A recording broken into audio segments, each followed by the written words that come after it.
So it works quite nicely for that one. So as that one's now gone onto the water, I'll go over to the water section very carefully. So I've got two here at the moment. The most simplest eel trap going, Hessian bag, filled with straw. In the middle you put some bait, some offal, whatever you caught or anything else, and you drop that in the water. Traditionally, eels come in, they'll chew through the Hessian, go inside, eat the offal, eat the bait. They're nice and comfortable in the straw and everything else, so they'll just stay in there. They're not too worried. Then you just pull the bag out, and you've got a bag full of eels. It's an old style of catching them, and it's been around for years. Another one of my favourites, I've got tickle here. This is tickle a trout. Obviously, if you do tickle trout, it's a way that we actually can catch them. He swims around, it's all good. So you'd be lying on the bank, arm in the water, chilling your hand down. You want it as cold as possible, so you keep your hands in the water for a little while.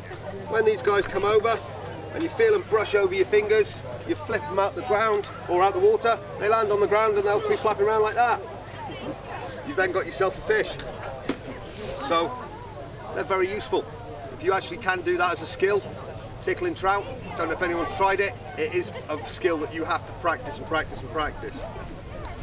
We'll move on to a fish trap. Now this one's a willow fish trap. It's been wound, it's been weaved all the way through. It's two-part. You've got a front funnel on the main body. You place a weight in here and some bait. This would then get dropped in the water, just on the side, tied to the bank. Fish come along, they swim in, and they can't get back out. So when you pull him out, you end up with dinner. These are also very good traps for crayfish and bits and pieces. Obviously in the UK we have got crayfish traps. You have to use a license for them, and there are particular traps that you have to use because of sizes and everything else, and you don't want to be catching something like an otter in a trap or something like that if you're using the wrong size traps. So these traps have been around for years, and as I said, normally bait, you put a weight on it, you drop it into the water, and that's where it'll sit. Nice thing about most traps is they're passive, so while you're doing nothing or sleeping, they're working for you. So you can actually generally get food out quite easily from most traps. We'll move on to a couple of the dead falls at the back. Being careful of that one. Nearly got me yesterday. So we've got dead falls over here, and it's exactly what it says. It is a dead fall. So this one here is a Peewit dead fall. Basically held up. This stick here is holding the weight. The string going down to a toggle, and that is what's holding that all back. This one's squish the squirrel. So on this bait stick here, you'll have put some bait, i.e. whatever you've got, some fruit, whatever you think is going to actually entice what animal you're looking for. They come along, they start eating it, and it goes like that. And I'm afraid he did squeak. He's got a squeaker in the head, it's for a reason. So when these come down, they work very effectively, and it does an awful lot. It's a mangle, it squashes.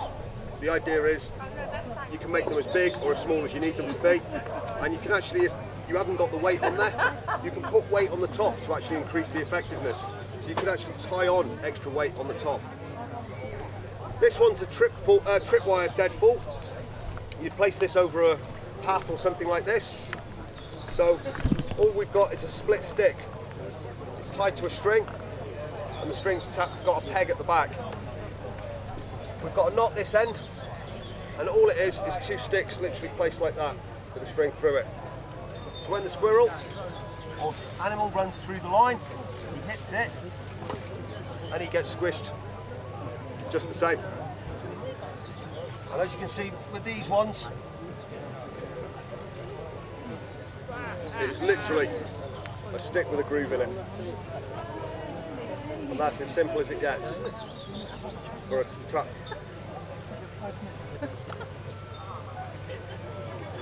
I've got down here Arapuca deadfall. Now I like this one. It's a very simple, very effective deadfall. This one's obviously scaled down in size because I could only bring a couple of the large logs with me. So with this one, you've got the uprights holding it. This one's on a slant, and you've got a very small bait stick or trigger stick going across. You can place this over a pathway. You can put bait on it. When it comes up, the animal touches that, and it comes down effectively. And he even squeaked with that little log on his head. So with these ones, I like this because it's unlike a figure 4, where there's a lot of carving. You've got to cut out notches, you've got to make little indents and everything else. The Arapuca is literally one notch there, one notch on the back, and a very small flat bit just to actually have the trigger stick. So when this is resting, the trigger stick is actually holding them in position. The nice thing about this is if you are lazy and you don't want to actually carve too much, you can even use broken sticks to position it up, and it will hold up just the same. And it is a very effective, very small trap, but works brilliantly. So with this one, I've got a live catch deadfall. Now this cage was urbanly foraged around most cities. They're found in canals, they're found in woodlands, they're found all over the place. You can make a cage quite easily out of some string and some sticks, and I'll be doing that about 1 o'clock. But this one here, it's obviously a figure 4, so said. You want to catch it, it comes in. It normally works better on birds, but it catches live. Again, putting a weight on the top would make it more effective. You can make cages bigger, smaller, whatever you're after. But it's a way of actually saying that a deadfall doesn't have to be the word dead in it. You could have a live catch for whatever reason. So, but these are particularly good for game birds and other birds where you don't particularly want to squish a bird because of the amount of their bones are hollow. So when they actually get crushed, it's not really good. So something like that, perfect for catching the birds. Now this one down the front, we've got Poach the pheasant here. Curtis isn't in the group. No, that's all right. Curtis is an old gamekeeper. He doesn't like me teaching this one. It's an old poacher's trick. So, with the game birds, anyone read Danny, Champion of the World? We've got here, if I actually come across here gently, where is it? There. A line of raisins attached to a post. And what happens is, the birds come down, they eat the raisins. Oh look, there's another one. So it keeps eating these raisins. And this string goes in and gets stuck around the bird. He eats it, puts it in his belly. And by the time he gets to the end of the string, because it's quite a strong breaking strain, he can't go anywhere. Can't fly off because he's got all this string going around his gut and everything else. All he does is get stuck to a post. So you come along and humanely dispatch the animal, and you've got yourself lunch. So something like this, absolutely brilliant. Being very careful of this one. This is a new addition yesterday. I got given this one by a friend of mine. It's an old gin trap. Now these used to be used in the UK and legal and everything else. This still sets me with fear of actually setting it. These are basically a leg hold trap as well. So when the animal comes along and steps on it, steps on the little trigger plate,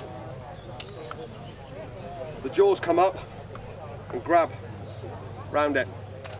So these are still used around the world in different ways and shapes. I can't even tell you how old this one is. He told me it had been out in the garden for 30 years. So I'm like, it still works, brilliant, thank you. So this one, very sensitive to set off. Obviously anything walking down a trail or anything else would get caught on that one. Going to go on to a Mojave scissor trap here. Now these were called Mojave scissor traps because they were found in the Mojave Desert. Native Americans would make these up. They would actually have bundles of them tied up, already made. So all they would need is a sapling and a couple of the benders in the front. They've set up a very simple toggle system.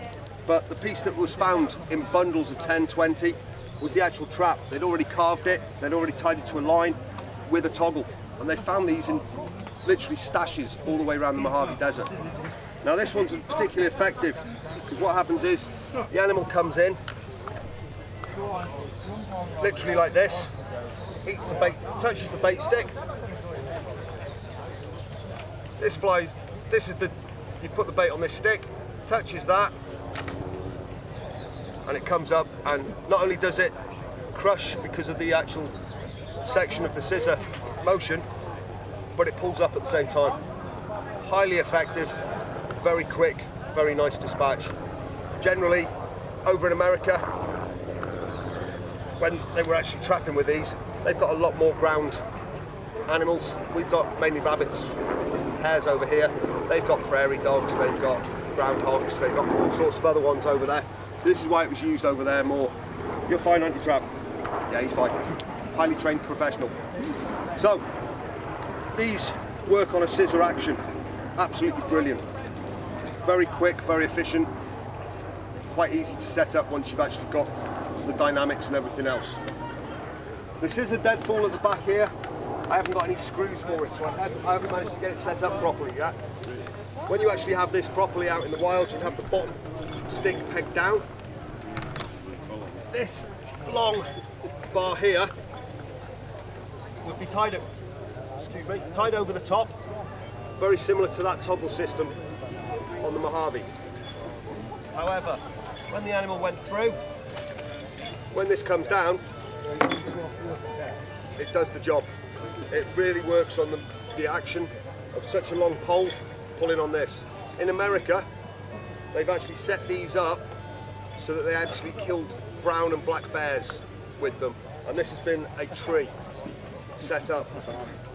Wire done with the trigger mechanism sensitive enough a bear could set it off. And these have come down on the top of bears. And there is pictures, historical pictures of black and brown bears being caught in this style of trap. So it tells you how much force and power is generated from one of these. Obviously, it's a lot easier to lift it up from this end than it is to try and lift it up from that end. So they are very effective and a very, again, lethal trap. Bird trap over here, a Ojibwa.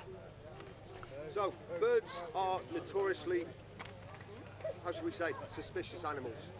They don't like lying on the ground, they don't like landing on the ground where they can help it. They usually like landing up in trees or something.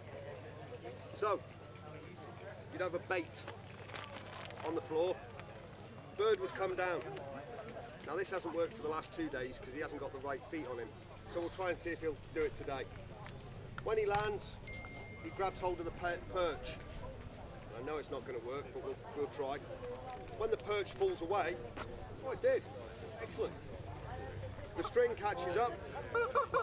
He's now caught. He's not happy. The weight in the bag has pulled it tight. This can be set up several ways. You can have a weight and a snare. You can have it on a spring that's pulling the snare, so it's a bit like a West Country twitch up on the side, so it's got the power. Or you can even have it where the actual top of the tree that you're using is bent over and pulled in to actually give you the tension on the string. How the string is held in place is this little knot by my thumb. There is one little knot. And what happens is, this stick, as you can see, just about fits in the hole. So when I pull this up gently, I actually pull this down, so this knot is what binds that stick in there. And it's not going to sit there right now, are you? That's where we're going. That is literally just being held in place by that knot. All this weight, the knot's pulling on it, so it's at the top of the stick. So when the stick goes down, the knot can then go through the hole and obviously tighten the snare like it did. Very effective. Quite a lot of the Native Americans, they used to walk around with walking sticks or walking staffs, but they'd have had a hole drilled through. They would put it away from their camp, just stood up in the ground with one of these set up on it. and that's how they would actually passively catch birds and bits and pieces while they're not actually doing anything and they're relaxing at their camp. So with different traps, this one's the gin trap being a leg hold. The last one I'll go through is this leg hold. So what we've got here, again, a power system. This one's another nice little sapling. We've got it tied to the tree, and then we put a snare on the ground. We've got a toggle in the middle. This one, I've used the toggle and the snare at the same time, and all it's held up by is there's a fork with 2 sticks. The 2 sticks are holding the toggle in place. You'd have a walkway down here, and you'd have long lines of sticks going across. When you actually step on this, it pushes the bottom piece down, it would go up. You've now got an animal attached to a tree by a rope or a string. Depending on what you've caught, it could be a deer, it could be a boar, it could be a human. You've now got a live animal stuck by a tree, attached, stuck by a leg to a tree. So you've got to now work out, you're going to be dispatching something from a distance. So, very highly effective, very good traps, very simple to set up. So with all of these little bits, there's always a way around things. You can see that I've actually got 2 branches. And this is where the forks come in, and that's what I've actually taken off to actually make those curled over pegs. The 2 sticks, just straights. I'd have a line of little small ones going across the walkway. Put the snare out and cover it gently. The idea is you're not putting enough weight on it to actually push the bottom stick off to set your toggle off, but they can be very sensitive. As these have got the branch, and if you're lazy for a West Country twitch up, there's a branch. Turn it upside down, you've got a peg. There's another branch. There's a West Country twitch up. That's simple. Very little carving, very little cutting, because all you're going to be doing is that'll be going up like that, but it's held in position by 2 forked branches. So sometimes using nature to actually cut down what you're doing and how much you're working is a lot easier than anything else, especially if you're busy having to carve different bits and pieces, cut things and everything else. I'll go on to the final one I've got here, and I don't like this one, but it's an old traditional trap, and it's called a hair pipe. Now the hair pipe itself was used many years, and it's one of those ones that you would have it over a walkway, and you'd be on a run, and when you've got the run, it's going in? No, too soft today. You'd have a run like this, just holding up the snare. The snare itself is a piece of elder, hollowed out. The string is tied to one end, the loop's made on this end, and it then goes down to a stake to hold it in position. Rabbit, hare, runs in, runs through it, pulls on it. This will then fly up. The more it struggles, the more it pulls on it. This then gets stuck into it. These are carved to be spiky and sharp. So the more the animal's pulling and struggling on it, the more pain it gets caused. I don't like it. If you're going to trap something, be humane. Make sure it's as quick and painless as possible. But these were used many years ago. They're in medieval books being talked about and everything else. So when it's pulling on the string. It then soon learns, if I sit still, the pain stops, so it stays there. Obviously your responsibility for any trapping or anything like that is a quick, sharp dispatch. So going up, take a priest, take the animal, one quick shot, and they're done. With that being said, thank you very much for listening, thank you very much for watching, and I'm back at 1 for net making demo, and I'm back at 3 for another trapping demo. So thank you very much.